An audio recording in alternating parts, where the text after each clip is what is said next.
the leopards, and thus swiftly attain the state of Vajradhara.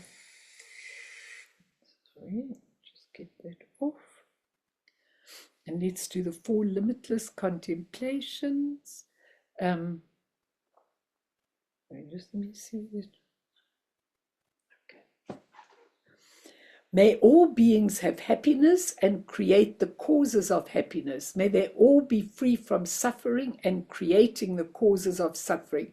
May they find that noble happiness which can never be tainted by suffering. May they attain universal impartial compassion, free of worldly bias towards friends and enemies.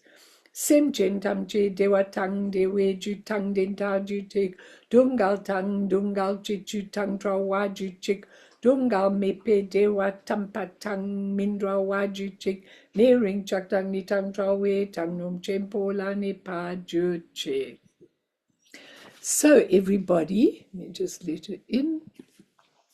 Let's do the last part of a true deep understanding of the meaning of illness. And for those of you that haven't listened to the parts before, please do, because I can't go over all this stuff again. It's all there, and you really are very welcome to get it on the YouTube. If you haven't got the connection, you don't know where, let me know.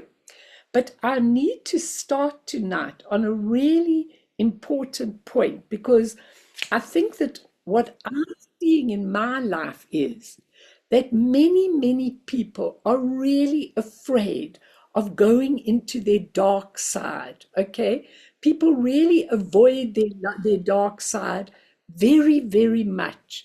And I think it's so important too. So I want to read you the story of these cancer patients, again by Rachel Raymond, because she always gives such amazing stories to make the point.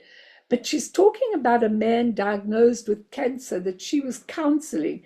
And in our initial conversation, he described his cancer as this black hole in the middle of my life that keeps pulling me in.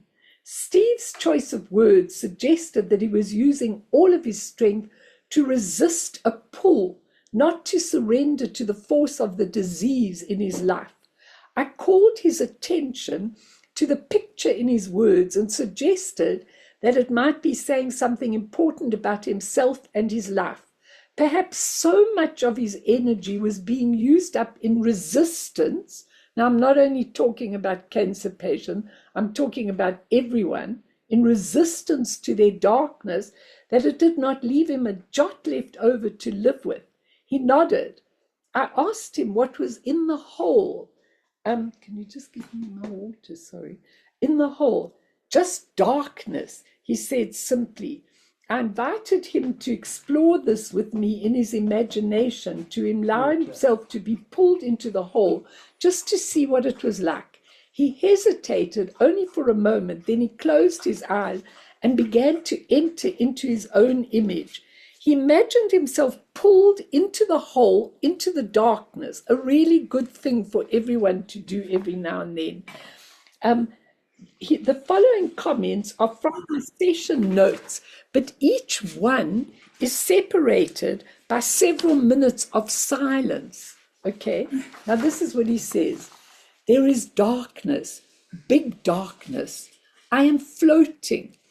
Pause. I can't pause, it'll take too long, but there are pauses, long ones. The darkness is very soft, gentle. It supports me. I have no needs here. I am so tired, but I'm at rest, totally at rest, with pauses. Each cell is resting. Every cell is open. I'm filling up with life.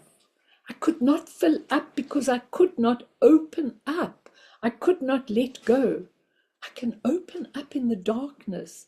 Life is everywhere. Whatever happens, it will be okay.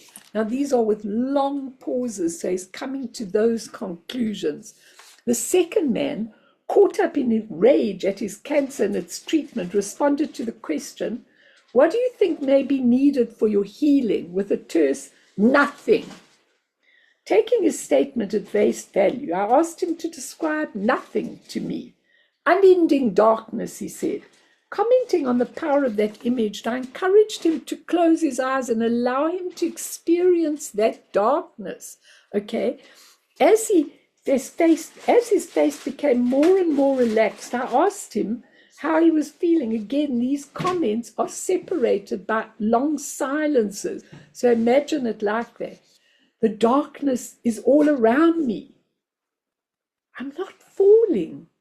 It holds me. I'm held in darkness, wrapped in darkness. The darkness is soft, almost tender. It's quite safe here. I needed to feel safe. I haven't relaxed since I got the diagnosis. I can rest. I'm so tired. No pain here, no hunger, no need. I encouraged him to let himself relax fully. Watching him, it was apparent he'd slipped into a light trance or doze. I covered him with the soft wool blanket that I keep in my office. After a while, he commented that he could hear a sound like a great heartbeat. It was deeply comforting. I encouraged him to lean up against it to rest. Soon he began to weep softly, saying, "Mama, Mama," as he was lying there, this very grown man. Then she has another cancer patient who told me of a dream. She turns a corner on a familiar street and is suddenly confronted by a black-cloaked figure. I call out for help. There's no one. I'm utterly alone with this dark figure. As I turn to flee, the cloak is thrown over me. I struggle, but there's no one in the cloak, only darkness. It is black, totally black. But somehow I can see, not with my eyes. The blackness goes on forever. But it's very quiet, completely silent, velvety, soft. I'm not falling. I'm floating in endless darkness, floating. I'm free. There's no gravity. My body does not hurt anymore. Long pause. The darkness is like love. It's very, very good here.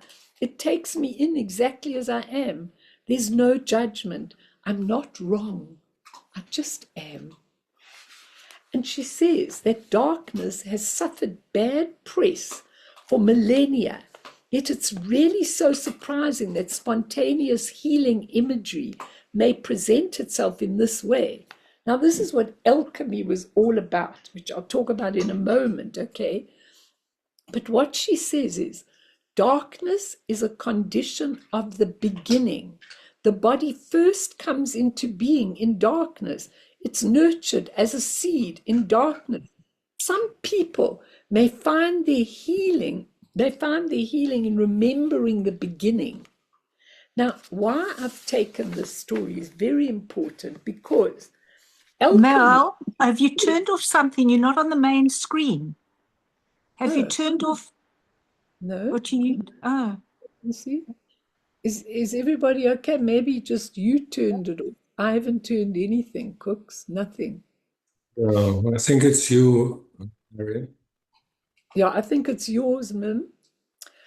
So alchemy was a fascinating subject, okay, because alchemists dressed up, they used all the elements, they had their beautiful pot, and then what they did was they melted the metals down to the negredo, the black, and that was the most important thing. And then from that, they added ingredients to make the perfect gold, which they really did. Now, we are always afraid to enter our own darkness. I've been seeing people who are all telling me about all their dark qualities, about all their difficulties and circumstances. And I have said to several people, please, would you enter your darkness? Because if you enter your darkness, then it is the beginning of the light. Then you see it's not tangible. It's not anything. It's just the obscurations we've created. So that we've created them, we need to say hi to them. We need to look at our dark characteristics. We need to really not sit and say, I'm so ashamed of this, I don't want anybody to see. We need to look at that darkness because it's really important. Because when you go through the darkness, you are able to come to see the light. But when you have not really used and worked out your darkness, it's nearly impossible to go to any light state. So it's a very important thing. And sometimes it's illness, the physical or mental, that's the end product of our miscreations. But hopefully, if we're awake before that, we may not even reach that coarse point. We may face and clear it up before. And the good news, what's the good news? If we examine things deeply, if we're not afraid of looking at our dark qualities, of looking at our dark past, of looking at our grumpiness, at our lack of funds, at everything that we need, if we are busy looking at that, okay, it's if we examine things deeply, we'll see that somehow the universe, which is our pristine awareness, which is part of the universe, gives us lots of opportunities to wake up and clear our imprints. But we always step over those opportunities. We don't see them. This is the most amazing opportunity that I've got, okay? And often we miss them. Sometimes we just meet somebody who says something small and it happens to be something very life-changing for us, just a short tap on the shoulder to remind us. So it's really very, very important. I don't know if anybody wants to say anything about the darkness, but it's really important to start there and not be afraid of it. And last week we were talking, we had beautiful Lily come and do her feelings about her autism, which was really amazing. And I didn't even read you, Lily, what Inna Siegel said about autism. So I thought, well, I must at least say that tonight because, you know, when you look at the imprints, it's quite amazing. And what she said about autism was, she said, feeling imprisoned inside a limited world and frustrated by your dependence on others, a sense of being shut out and looked down on, a desire to rise beyond and show your creativity, your genius, fearful of being laughed at, cast out, or humiliated, not knowing how to get in touch with your own intuition. She says those are the imprints that eventually over lifetimes bring you into a condition that Lily was talking about so beautifully. But every one of the ailments, when you go into these people who've really studied them, you actually see all those mental illnesses are absolutely, now realizing how being self-compassionate, absolutely. Let me just read you what Kathy says because she's on the train. She can't say it. The moment in my studies, we're studying compassion, and I really have experienced how being self-compassionate, so important, especially when those dark thoughts and feelings arise, makes it easier to sit in and accept our darkness. 100% true. And this is what I'm trying to say, that people, you know, I often say to people, listen, I'm buying you a new whip, okay? A new whip, what for? To hit yourself. Just keep flagellating yourself because, you know, you're so horrible to yourself, you know. And I think it is allowing with softness to ourselves makes a massive difference. It really, really does. When we're so aggro with how we are, with what we've been dished out, with what it is when we're aggravated, all we're doing is actually allowing those imprints. I've said to about 4 people this week, okay, please don't die with these imprints, because if they become your impelling consciousness, they catapult you into a much worse state, okay? So really, really, really, all these things are so important. And furthermore, addictions, which I'm going to do the medicine Buddha in a moment. The medicine Buddha is a wonderful healer of addictions. But look at addictions.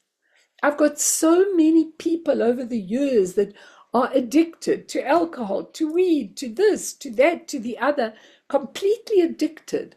And what is it? What is this addiction? What's the karmic imprint? The karmic imprint is always fear and anxiety. I'm not good enough. I'll never make it. I won't be able to do it. All our ailments are there because we need to look at them and be grateful for them. All our circumstances that we go through, we're grateful for because they're clearing things. And to watch a really enlightened person go through death when they're having terminal illness is the most wonderful, wonderful thing because they're not at all afraid. As long as they've cleared those imprints, doesn't matter whether the body is going to dissolve.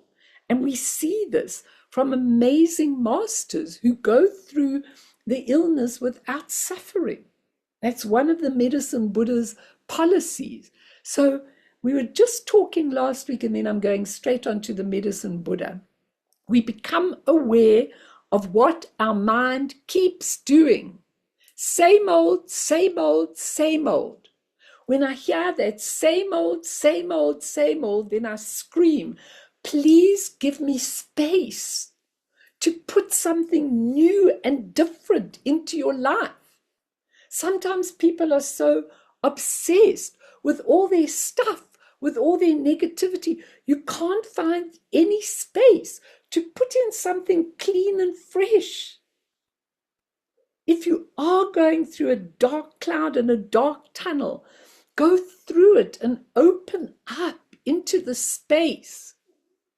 Once you are looking at those imprints, then the universe, and particularly with the medicine Buddha's aspirations, will help you to find it and clear whatever it is. Once cleared, you don't need anything else. You feel free, you feel liberated. But don't be afraid of what you've done, what you've said, how you are, how you look, what people think. Rather look at that deeply and look at it as a mirror and say, yes, this is what I see in me, and I need to really rectify that by seeing it in truth, by actually embracing all that darkness and not labeling ourselves. Because when we label ourselves, I'm a depressive, I'm a this, I'm a that, I'm an addict. Now, no, in addiction curing, they always tell you the first step is to say, I'm an addict, to accept that you are an addict instead of making all excuses. That's fine for a starting point. But when you see that the addiction is just one little tiny grain of sand in the whole sandpit, you've got other options. You've got options from your true nature of mind. This is just a temporary drama based on a lot of dramas you did before. Forgive yourself and move forward, like as Kathy says, have a little compassion for yourself. Yeah, I went through that, but that was because of this and this and this. It's really important that you all understand this and not solidify this temporary drama, our habits. So maybe anybody wants to say or ask me, because I'm going straight on to the medicine Buddha now. Does anyone want to say anything about the darkness? The darkness is the alchemy. You can't go to the light before passing through the tunnel of your own being. If you don't look at that, you can't go to the light. You can't clear yourself and be free. So don't be afraid of it. We've all done things. We've all hurt people. We've all harmed. We've all done stupid things in our lives. Doesn't matter.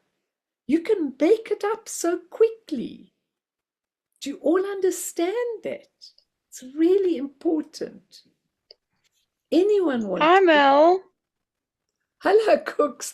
Can we have your camera, dear Natalie? Yeah, sorry, I can't. I'm on my cell phone, so it doesn't have camera option Oh, God, does for some anyone know? strange reason. Yeah.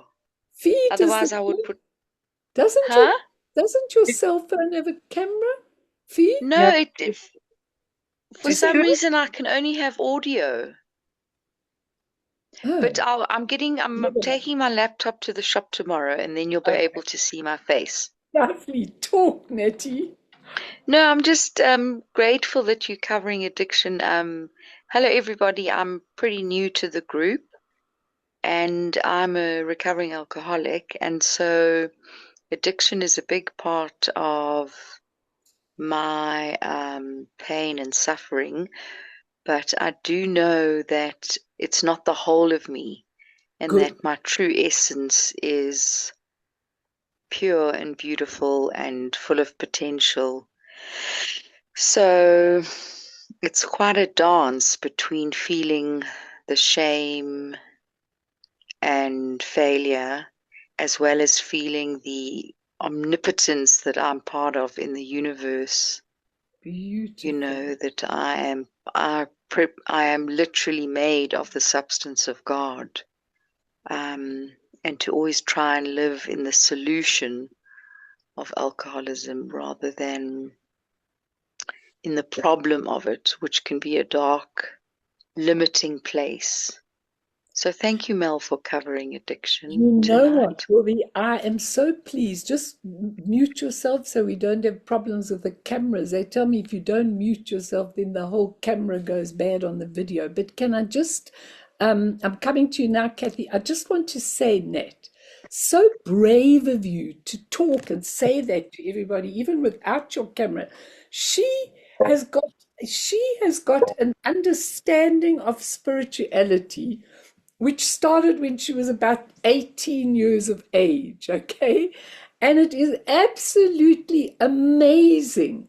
And so she's such an example because I really want to see if you could see your addiction, you go back again, and you look at the fear, the wanting to blot things out, the anxiety that people have, and all of that about life. And that's the only thing that causes addictions. And the point is, addictions, one of the medicine Buddha's aspirations was to cure addictions.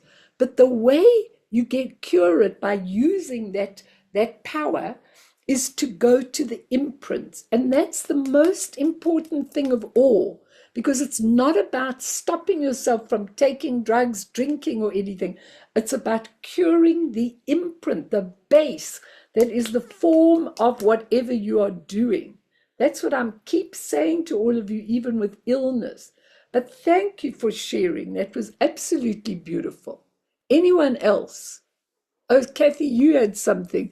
Shame she's on the train, and we appreciate that you're there. Poor Denny doesn't even get. Um, I can say, because I'm sitting in my darkness, but also holding a space, good.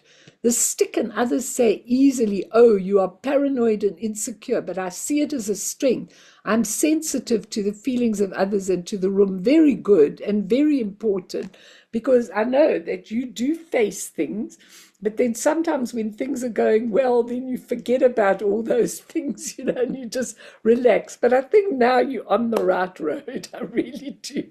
And it's fantastic, really. So tonight, the medicine Buddha is within and out, especially for you, Clive, who doesn't want to have, may not want to have an external thing. The medicine Buddha, actually, Akong Rinpoche, was supposed to have been an emanation of the medicine Buddha. He had the most unbelievable healing power. You know that, Mart. You know how what his healing power was like. And many beings have that aspiration and that connection. But if you don't want to look at it out of you, some people want it out. You can look at it inside of you, the healing part of you. You can look within or without. But it's a very, very magical part once you connect with it. The part of us that heals and soothes. And during the holidays, I haven't been doing the Medicine Buddha whole sadhana for a very long time, just a couple of years, on and off, and in the groups.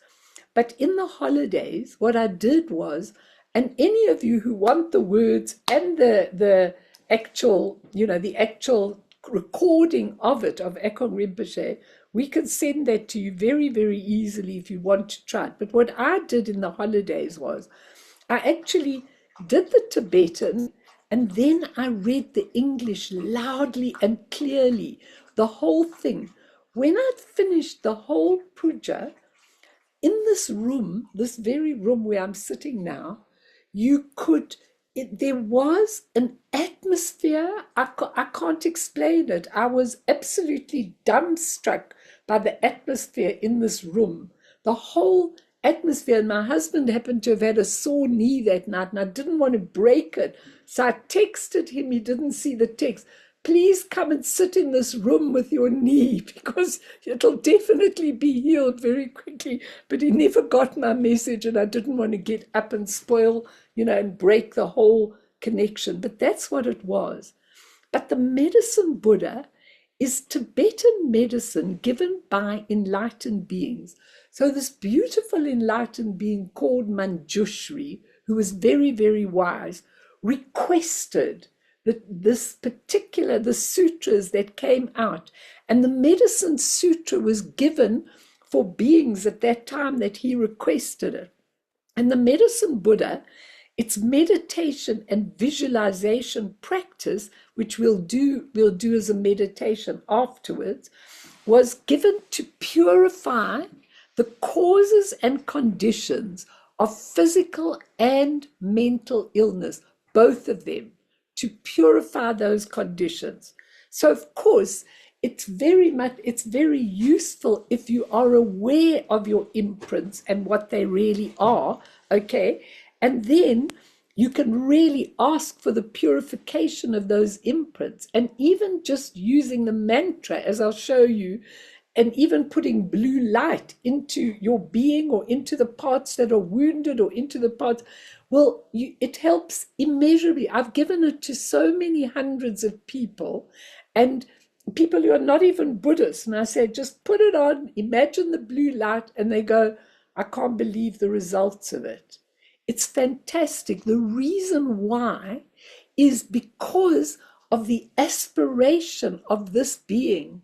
He really, really, really wanted people to be healed so badly that he created a Pure Land in his own life. And that's his whole thing, to train people to go and heal other people, okay?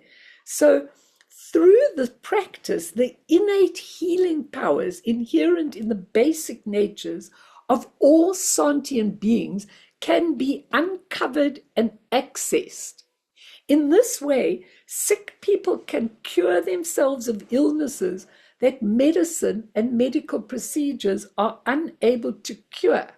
Now, what is very important in the theory and the sutra of the Tibetan is this. Tranghu Rinpoche, in his book Medicine Buddha Teachings, and you can get that book, it's really an amazing book, gives you all the stuff as well, which is, there are lots of books written on the Medicine Buddha. And even if you want, I Googled tonight, there are lots of YouTubes of lamas teaching and giving meditations on the Medicine Buddha, so you can look that up too. But this is the basis. Listen carefully. All phenomena, that's everything, from me to the computer, to the book, to the bottle, to everything, all phenomena are illusory appearances. Illusory appearances. No solidity, no tangible reality.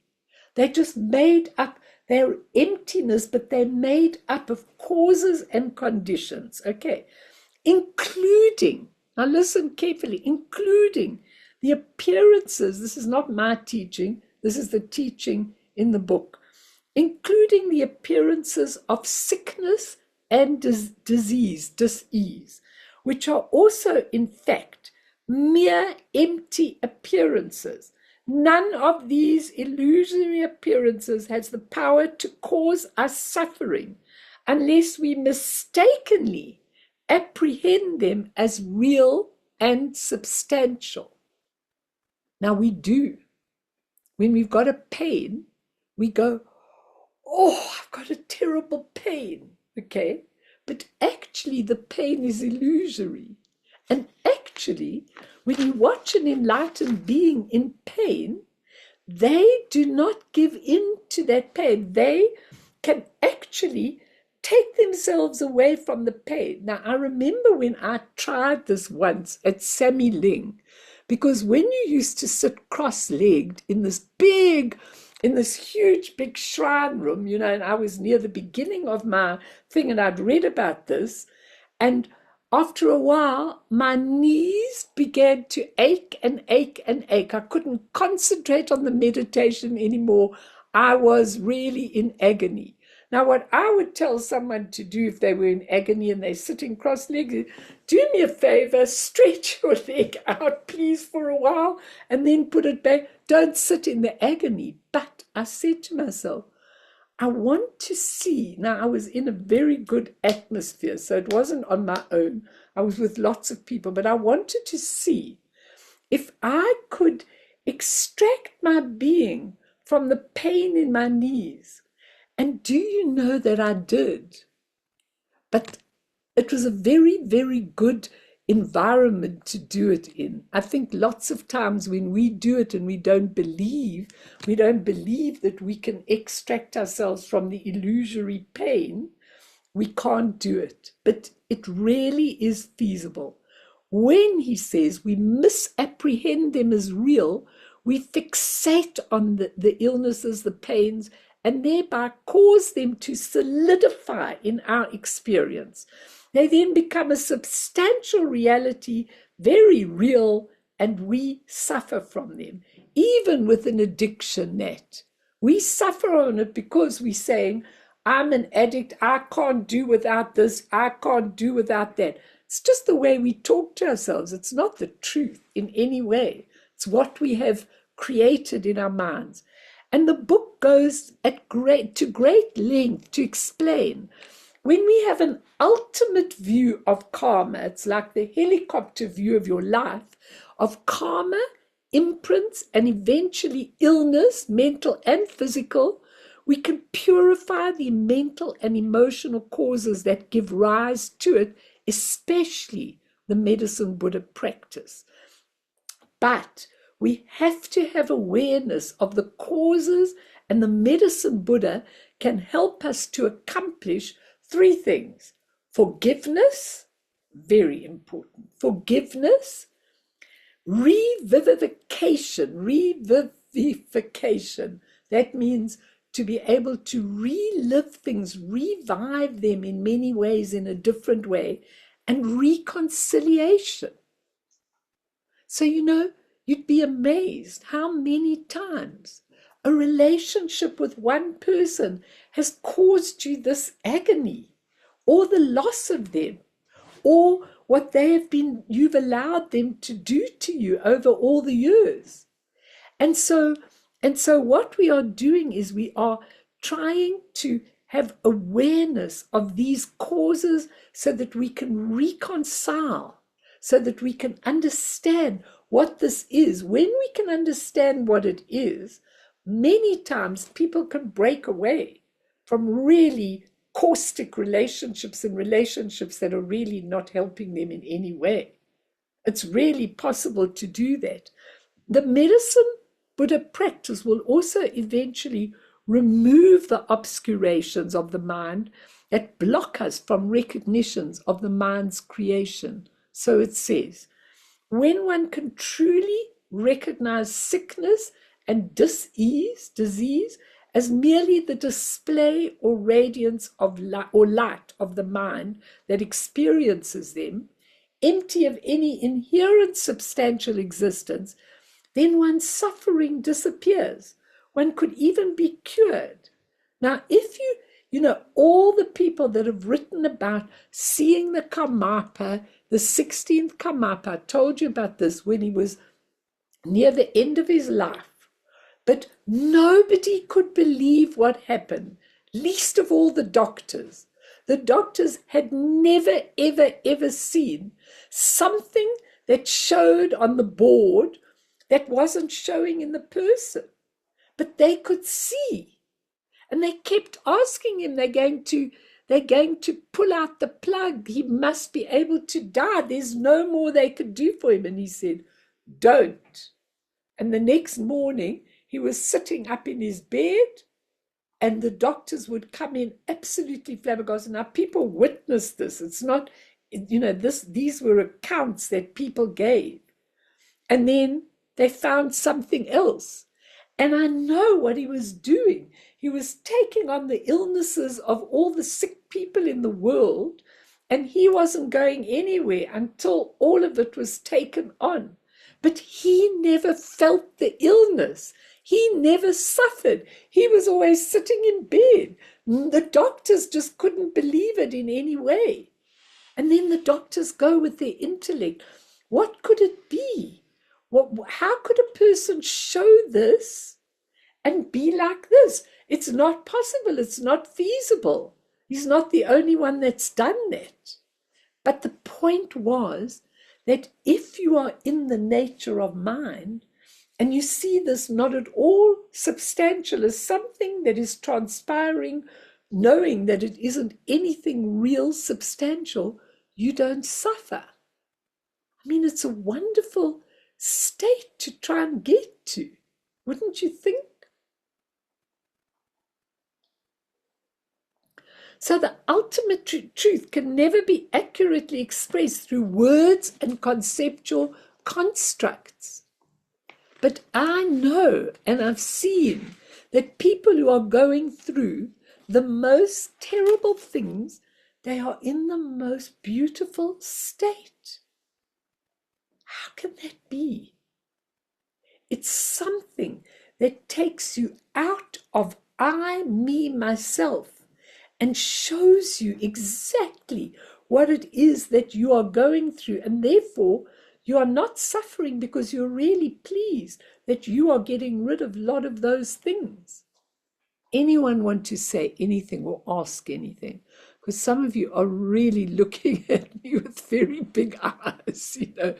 It's true. This is not my teaching. This is the teaching I'm taking from Tragu Rinpoche, who was also a very, very enlightened being who wrote Mel, it. can I say something? Sure, of course. So many years ago, Yes. I had all my teeth kept. Prior to that, I'd had an injection once at the dentist, and I passed out from the injection, and they had to give me oxygen. So that stayed with me for a long time. And when I had all my teeth kept, I never had one injection. Now, the dentist, they couldn't believe that it's possible. They file down all your teeth to virtually nothing. The pain should be excruciating. I transported myself to another place, and I did not feel any pain. Well, can you please do that with your present circumstance? I'm trying. I want Because to ask you one other thing about I'm addiction. to celebrate, yeah. I want to Tell ask you one other thing about addiction. My me. belief is that everybody has a crutch. Some addictions are very bad, obviously, alcohol, drugs. Other people are addicted to their job. They're addicted to working out. Exactly. So I think everybody has a crutch and they gravitate towards something. Some people overeat. Some people will binge watch Netflix. So I think addiction is not always regarded as a very bad thing, but I believe everybody has some of that in them. Definitely. And you know what? What I want to say, what you Maybe said, it's called obsessive compulsive. I don't know what it's called. but what that is, if you Yes. boil it down, just mute Yes. yourself again, mute yourself. Okay. So that Let me try to do that. Why am I not?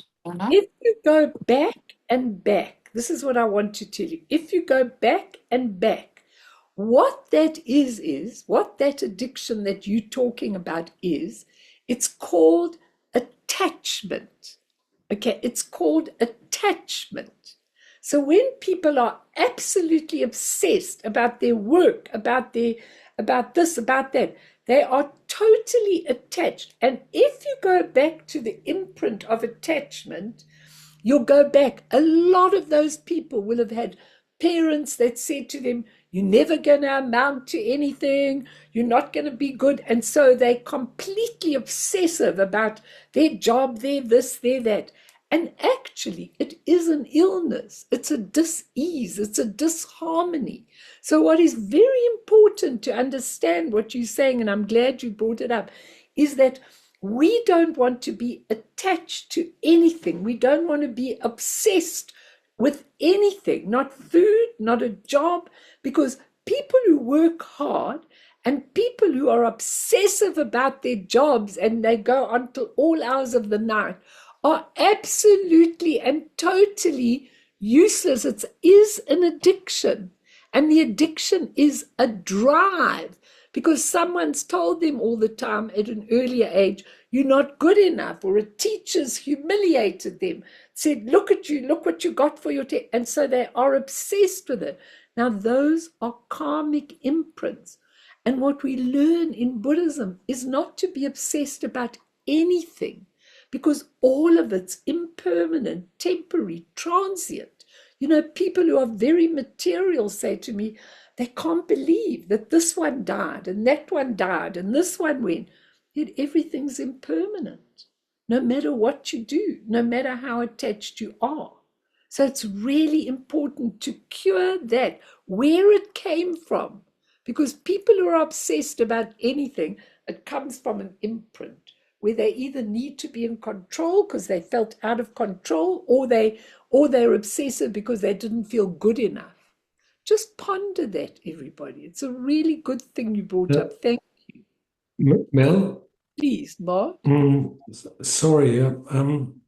So we started with this darkness, and that we basically investigate it, embrace it, and then let it dissolve by itself. So is this not another part or another version of darkness, what we are talking about here?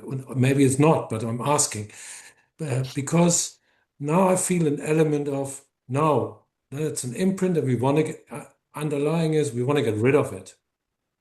But this wanting to get rid of it might be the first obstacle, was it not? Absolutely. You can't get rid of darkness. Just mute yourself. You can't get rid of darkness. Okay. You've got to embrace it. And that's the point, that everybody doesn't want to look at their darkness. So they do all these other things to get rid of the darkness, or to bury it, or not to have But it. is attachment, we were just talking about, what is attachment? Is this attachment? Is that No, not attachment, because when you go into the darkness, you're not attached to it. There is an attachment to darkness. Some people are attached to whatever their pathology actually is. But we are not talking about that. We're talking about just facing it, going right in. Those cancer patients felt too terrible, were petrified of death. I've got another story of someone who was going through that. But as soon as they actually stopped resisting and went through it, it was dark first and scary, and then it starts opening up, and then it starts becoming safe. And as soon as you can embrace that, the light starts coming. It's like when you go through a tunnel, it's unbelievable. I remember Tupten telling me that he was walking through, he said he and Akong Rinpoche were walking along the road in London. He served him.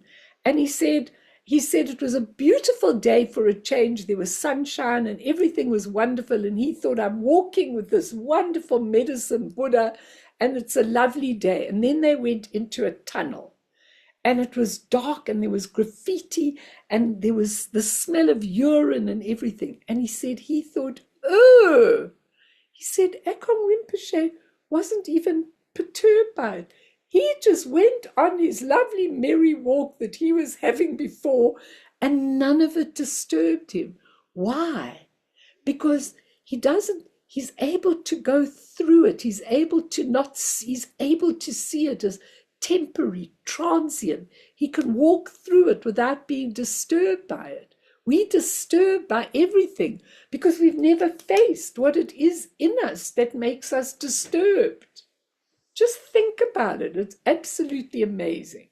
And to go further, in the Medicine Buddha teachings, Buddha Shakyamuni, who was our Buddha, is one of the 8 medicine Buddhas. And after he was exposed to the truth of suffering and he awakened, he realized that the suffering occurred in 6 realms of samsara. And when Lama Zangmo was talking about this, she said the 6 realms of samsara are like 6 wards in a hospital. You've got 6 wards in a hospital, and each ward has got a particular negative emotion. Like in a hospital, all the appendicitis or whatever people are in one ward, and all the people with anger and the hell realms, hot and cold, were all in one ward. And all the people who were craving and desire, the hungry ghosts, were in another ward. They all come together in each of the 6 wards in the hospital. And she said, the Buddha, that's your own Buddha, is the physician. The Dharma is the medicine, the teaching to tend all the negative emotion. And the Sangha, that's us, is the supreme nurturer. And she said, ignorance is the base, not knowing who we really are, like Natalie said. She knows who she really is. But not only does illness start in the mind, but illness affects our mental state. So when you've got liver ailments, you've got an irritable mind as well. So both affect each other. And she said our 7-point posture, it's really important that you're in that posture, everybody, because when the energies can run in a parallel way and right through the middle, it's much better than when they run into the negative emotions in one of the channels, okay? She said it's important for peace and stabilizing the energy, okay, so that the mental poisons don't take over. Now, I just want to talk about the main teaching of the Medicine Buddha. In Tibetan medicine, they say we have 4 groups of illness, okay? In each one, it's 404 illnesses that are on the planet, okay, or on the universe, whatever you want to talk it. 4 groups of 101 types each. I don't know why it's 101 and not 100, but it's 101 in each group of illnesses. Now, it's really important when you are ill to be able to look at that. The first group are just normal illnesses. Like a cold, you've got this, we'll recover very easily and the body restores itself. So if you've got a bad cold or a little bit of a cough or whatever, a little bit of flu, you might take a bit of vitamins and you look after yourself a bit and it goes away, certainly. The second type is more serious. And we will recover if we take the right medicines or the prescriptions like diet, exercise, or whatever you need to do. But also, you can heal from the second type, but you need to take whatever the doctor's ordering for you. The third type of illness, of the 101 illnesses, medicines can't cure these illnesses. Medicines can't cure.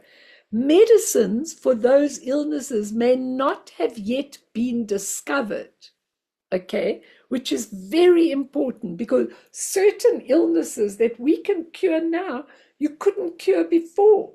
I remember when AIDS came, you couldn't cure AIDS. Then they got the antivirals and everything, and people, started taking them and were able to cure it. That's very, very interesting because the karma determines whether the medicine will be there to help you. But in these instances, medicine can't cure you. And as Taisitu Rinpoche, I told you, says, illness is imbalance, disharmony, dis-ease, disease. And he says for every illness internally, there is a cure in the environment. But dependent on the karma of the individual or the group of people, we may not find that cure. It may not be in our karma to find that cure. But you can recover from these through practices like the medicine Buddhas. Now, Lama Zambo was telling us when she was teaching, I was there, she said the Lama would recommend to people, what I suggest you do are 1,000,000 Omani Peme Hums. Now, some of you may know, I'm not going to do 1,000,000, I'm feeling lousy. The people that did it got cured. Okay. Or she'd say, I want you, or the Lama would say, I want you to do green Tara to clear all your obstacles that you have in your way. Okay. Or to do the medicine Buddha practice, to do things that really change your karma. Now, or Vajrasattva, to do Vajrasattva, which is the 100-syllable mantra, to clear everything inside you. Okay. But now when they went on retreat, she told us what they had to do was, when they were going on the 4-year retreat, before they went, they had to rescue the number of animals. I think it was the number of animals that their age was. So you had to go and rescue ants from the water, fish that were being sold. You bought it. In those days, you could actually do it and threw the fish back into the river. You didn't let him die. You had to rescue animals, which is an insect. So you couldn't let any insect die. You had to rescue them. Okay. And why they were asked to do it was because apparently it purified the obstacles and the illnesses that might come on retreat. Very, very interesting. Some of you may say, I don't believe it. Doesn't matter if you believe it or not. They were told to do that, and that would prevent them from having, bad illnesses while they were. Or they were told to do white Tara for long life. And the Dharma practice can cure us. But of course, if you think it's a lot of nonsense and you think it's just rubbish, then obviously it's not going to do it for you. But I really know when I do the practices so deeply, so feeling, so amazingly, they do unbelievable things. Why? Not because you're sitting and praying and doing anything like that, not for that reason, because you are contacting a very important qualitative part of you inside, which awakens and changes the structure of your mind and your body. That's what happens. I find I do white Tara on a Sunday. I love it. Everything in me becomes pure and clean and white. It's absolutely exquisite. And when that beautiful Lama, Lama Kandro, came to visit us, she told me, Melanie, if you want to do red Tara, she said it's a magnetizing practice. It magnetizes people to you. So whatever you need to cure, the illnesses are just an expression of it. You can ask me in a minute. The last category of 101 illnesses are the karmically determined illness no medicine can cure, and they are terminal illnesses. You will most likely die. Nothing would help, but I've seen people with 4th stage cancers that the doctors have given up. I remember, when Maureen and Cesar, he was diagnosed with 4th stage cancer, and the doctors couldn't, he refused to have chemo, and the doctors couldn't believe there was no cancer left in him. So he did alternative things, but it's unbelievable. And I've seen people who've actually cured themselves. So, what is it that cures them? But anyway, even if we die, we need to die without suffering and fear as we realize the temporary nature of this. And we need to die clearing the imprint. Please don't die without clearing your repetitive imprints. Don't die with all your stuff. It's no good. You'll just be catapulted into another life in the bardo of becoming that'll give you all those things all over again and worse.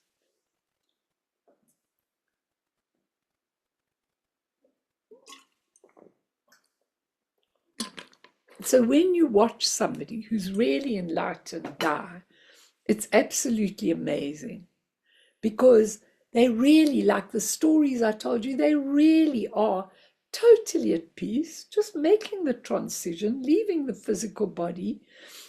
And what's important, if we have the confidence in the possibility of spiritual purification, we can practice the medicine Buddha and attain results before the dawning of spiritual insight. So you've just got to have that belief that there's this whole part of you that can really cure you and heal you. And then it will, providing you've understood the basis of what it's about.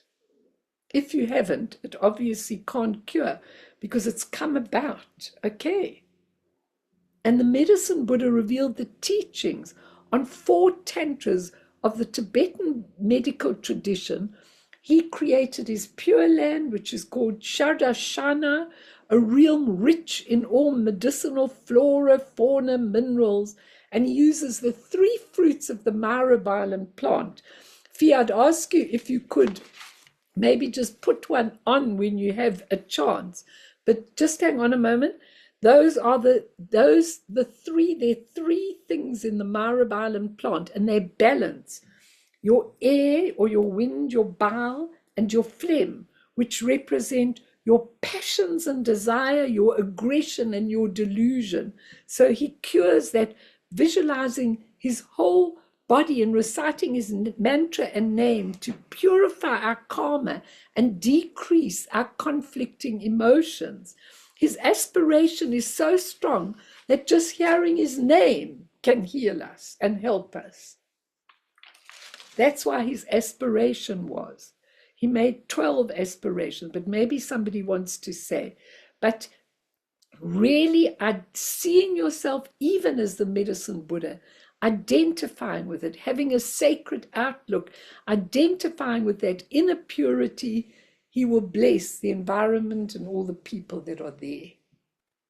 Just want to give you his 12 aspirations, but let me ask you if anybody wants to say anything.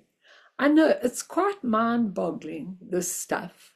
It really is, but here it is, being offered to you. If any of you want the practice, you want the little practice, ask me. I'll send you the beautiful mantra.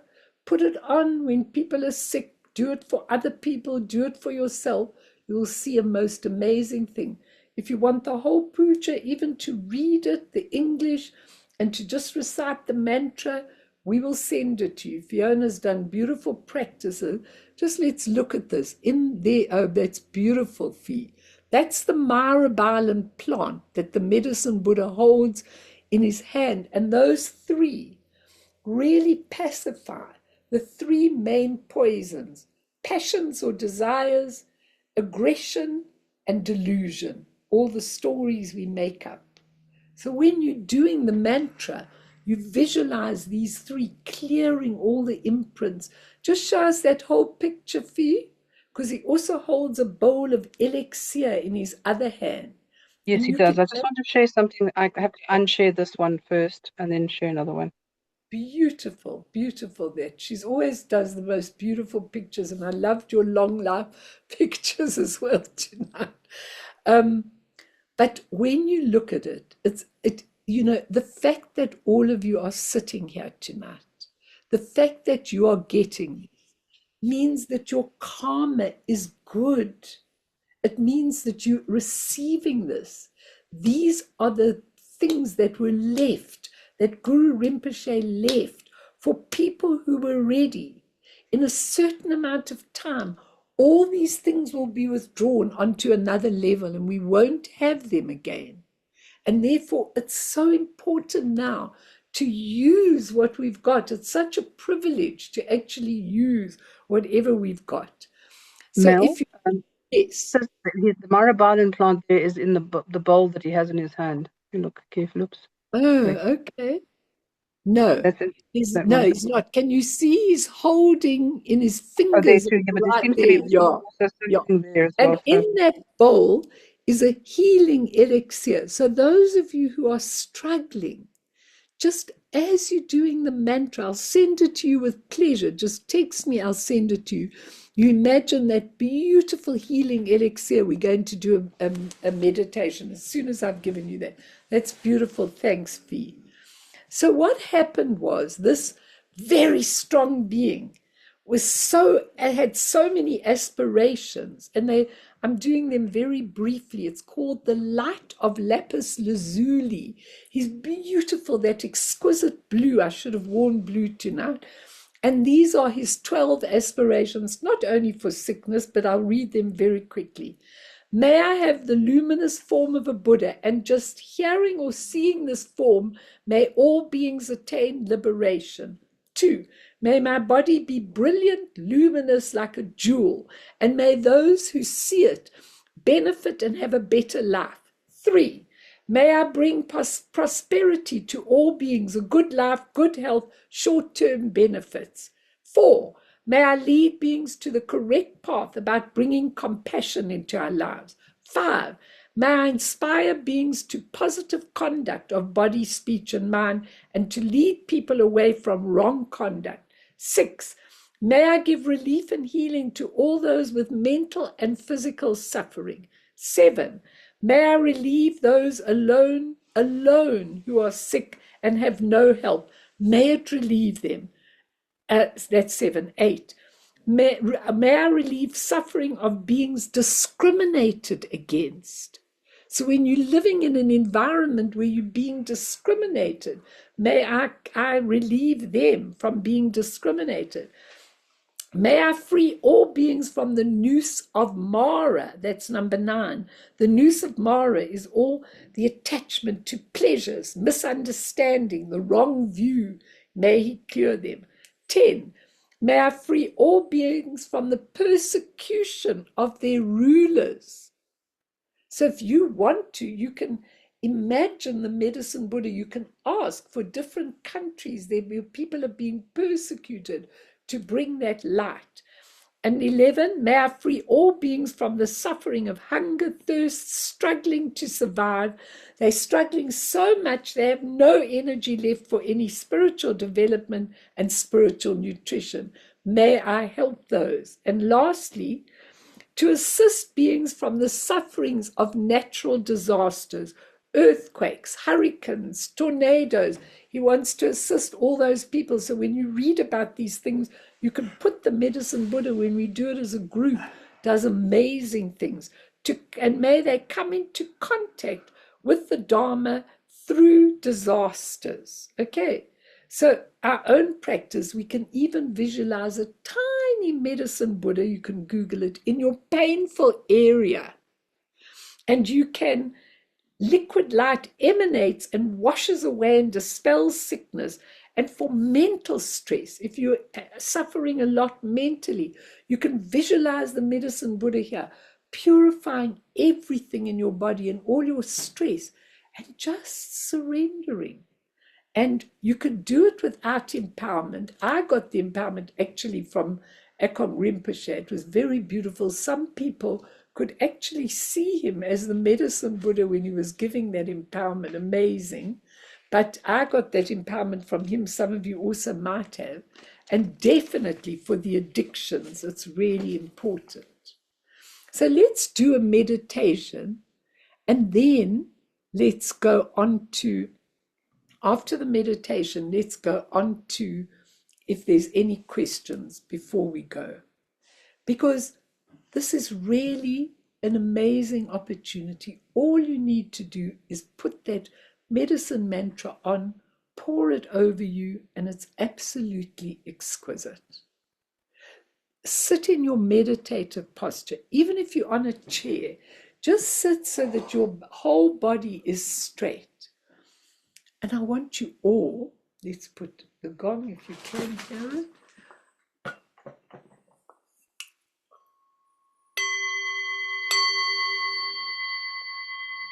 I want you all to breathe in and breathe out and relax your physical body.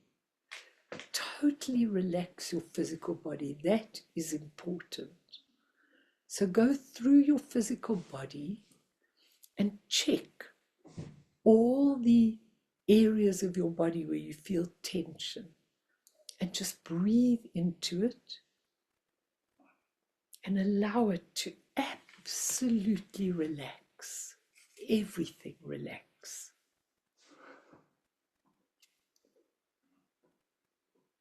The medicine Buddha possesses extraordinary ability and engages in extraordinary activity to pacify illness.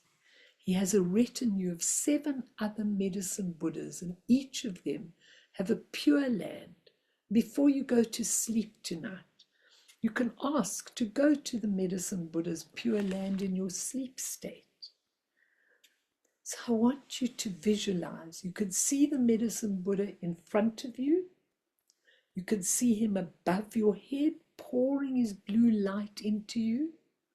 Or you can visualize him as a tiny, tiny being, and you could put him into any area of your body, wherever you feel. If you're feeling a lot of heartache, you can put him in your heart.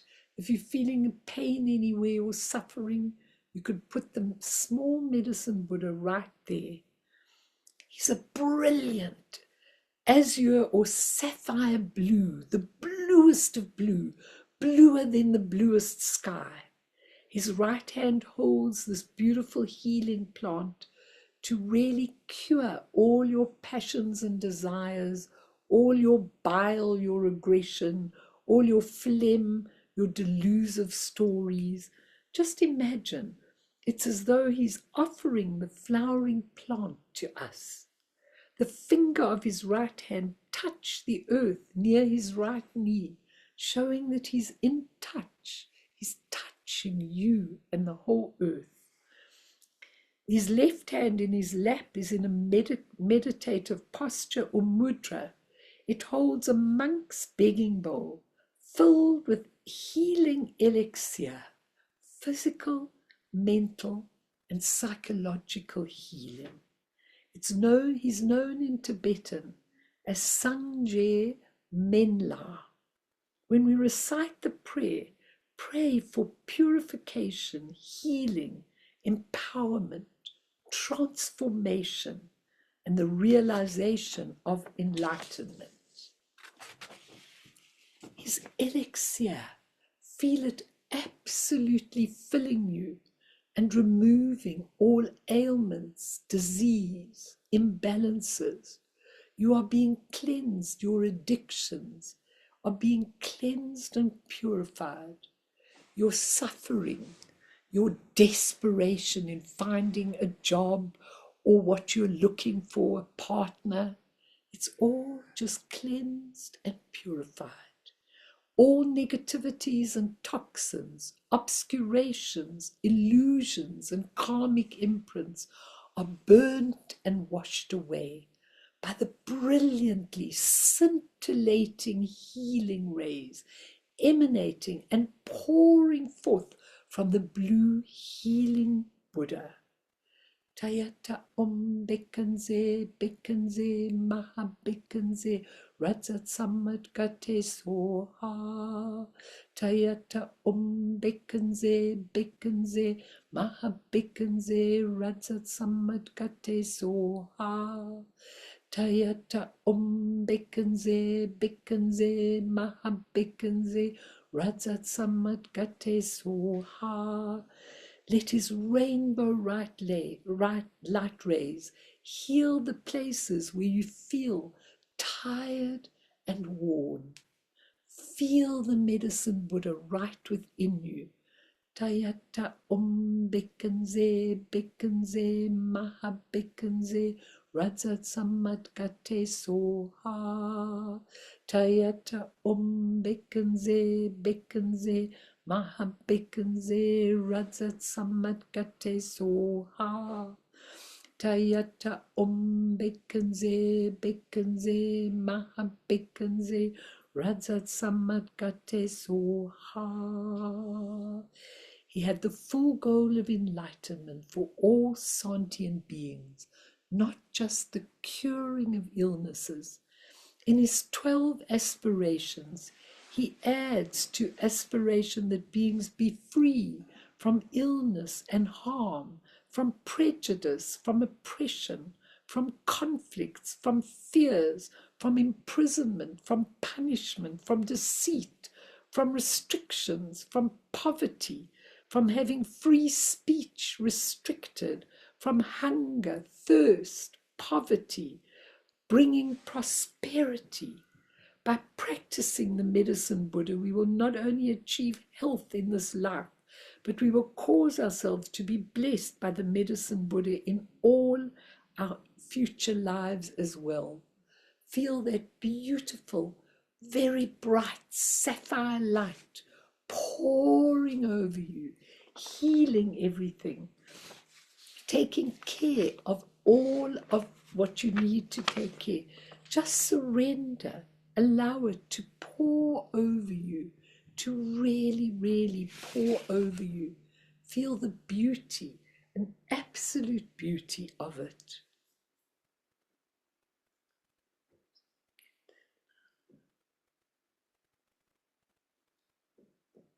Tayata Bekkenze, Bekkenze, Maha Bekkenze, Raja Samad Kate Soha.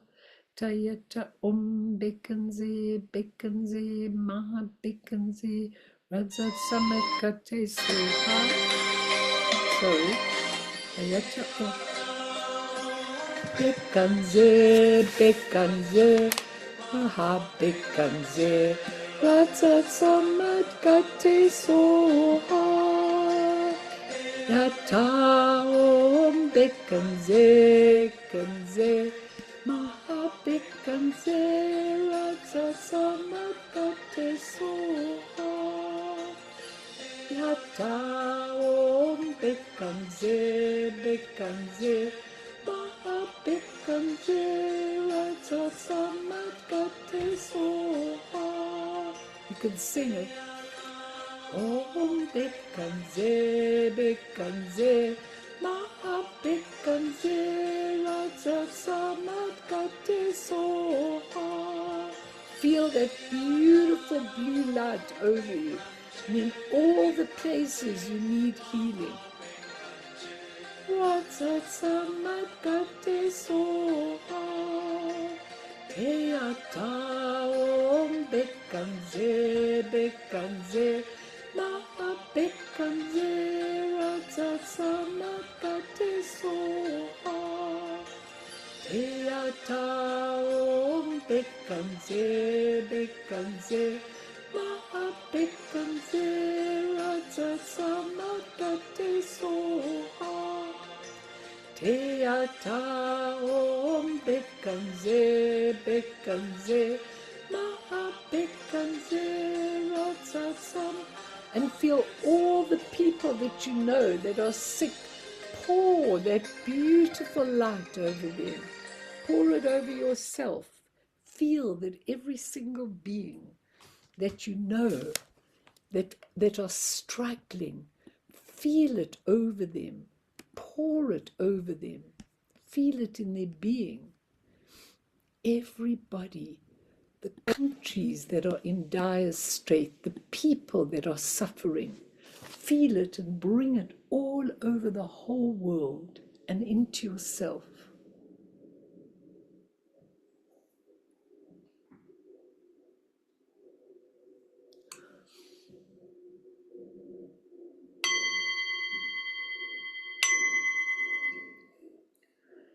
everybody, when you go to sleep, you can. If you want that beautiful chant of the medicine Buddha, I'll send it to you with pleasure. Just text me and I'll send it straight to you. And you put it on when you're going to sleep, when you're cooking, wherever you are, wherever people are suffering. You just bring it in. It's the most beautiful, beautiful, peaceful, really a way that we've got to get rid of addictions, to get rid of sorrow, to get rid of all the imprints that are causing all your pain and suffering. Anyone want to say before we dedicate? Anyone want to ask? Shame your mother's battery died out. Lily, she can't do it before she comes. Anyone else? We'll send her a new battery. Anybody want to ask? And when you go to bed, please. Oh, that's why you got to have your charger ready. Always. Anyone, are you all okay? So when you go to bed tonight, just really, really, really always be prepared. Really allow that beautiful blue light, that mantra. See what it does. See, I know a couple of you are going through extreme suffering, okay, and extreme stuff. Just open up. Let the healing go. It doesn't matter what your circumstances are. It really doesn't matter because you're in the right circumstances at the right time. But feeling this beautiful healing will really recharge your batteries and make you really understand a lot of things. And for people that are sick around you, that's very important. So nobody want to ask anything or say anything. Pammy, please. The water Yeah, sort. my question is, can we do that also for animals? Because I've got a dog who's about to die due to old age. Completely for animals, all beings, more for animals than anything. And when you take that animal in your arms and you've got him, you say to the medicine Buddha, please help this beautiful being to actually be able to do his power, his transfer of consciousness, and please, may he be able to have a very privileged human incarnation. Because sometimes you think, when I look at my little doggies, I think they're probably better off than me because they've got this luxurious thing with everything, but they're not. When they are cold at night, they can't put a blanket on. When they are hungry, they can't go to the cupboard and they can moan at you, but they're dependent on you. So we're trying with our animals, especially the ones we've got, to help them to make the poor into a human incarnation so that they've got much more opportunity. And like mine better remember their prostrations and all the things I've taught them when they come to it in their human life. They really better remember that they know all of this, that they know it from somewhere. All the more for all sentient beings. I mean, really, it's so beautiful, and that's his real aspiration. And anyone else who's dying or really very, very sick or old age and not coping, even if they aren't spiritually minded and they're not interested, you could do it for them. You could picture them. You could put it in. It'll help immeasurably. I can only tell you how many people I've helped with sending it to them. So you want it, ask me, I send it to you straight away. But let's dedicate, number one, to all the sick people, the ones that are sick mentally, the ones that are sick physically, the addiction ones, the struggling ones, the ones who can't find their way. We really dedicate, if there's any merit from this, through this merit, may all beings obtain omniscience, may all obscurations fall away from the stormy waves of birth, old age, sickness, and death. From the ocean of samsara, may all beings be freed, please, Medicine Buddha. Sonam die tamche zipane topne nepe tranam pamshene jega nachi balap tropaye sipe sole doa dro warsho. Let's stop